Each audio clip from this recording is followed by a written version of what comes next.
بيكابو. أكونش جيت في وقت غير مناسب أفسدت عليكم هذه اللحظة الحميمية الرهيبة. يا رب ما يكون كده اللي حصل، علشان أنا الحقيقة عجبتني قوي رومانسية الصورة. أنا بس عايزة أسأل، هو مش في سن معين كده للستات خلاص يعني بيهدوا، الدنيا بتهدى والدنيا خلاص بتبقى يعني بتبقي ست بركة كده، ولا السن ده انتي ما وصلتلوش؟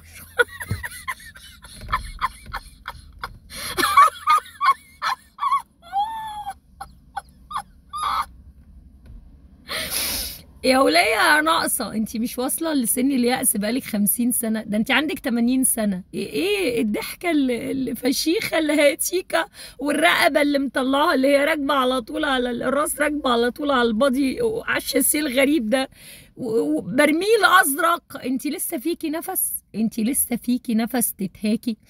ايه الضحكه الفظيعه، ومديله ايدك كده وبلحة واقف ورا مشبك ايده زي البت المستحيه.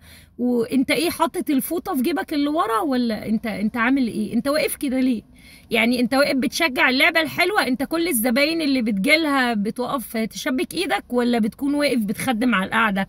يعني مفيش ازازتين بيره مشبرين، شويه تلج، مزات بتاع، يعني انت شايف المدام يعني الشغف الرهيب باين في عينيها، يعني شايف. يعني انا مش عارفه الصراحه، هو كل نسوانكم كده يا بلوحتشي؟ حتى قريبتك اللي كانت بتقول نامت مع كل رؤساء العرب. نساء كلهم كده، كلهم بيحبوا يتظبطوا من آن للتاني، يعني يظبطوا زوايا. وانت واقف الحقيقه، لا انا فخوره بيك. شعبك فخور بيك يا بلوحتشي، شعبك فخور بيك. بس انا عايزه انصحك نصيحه. اولا العلبه الذهبيه في جيبك على طول، المنظر ده ما نشوفوش على الاقل على الهوا، يعني ممكن في الخفا، انما على الهوا منظر كده يعني حتى هيقلل من هيبتك قدام الشعب، وبالذات اللجان اللي عاملين منك سوبرمان بلا حمان.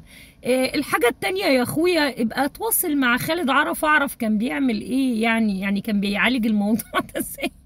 النصيحة التالتة توقف الفراخ البيضة. الفراخ البيضة دي كلها هرمونات بتكبر البزاز، الأهداب، الوراك، وبتزود هرمونات الأنوثة. يمكن ده اللي عامل لك مشكلة.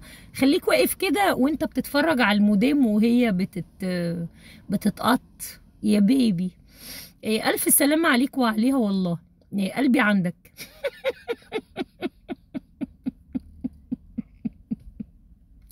قلبي عندك يا بلاحتشي. واحلى من الشرف مفيش.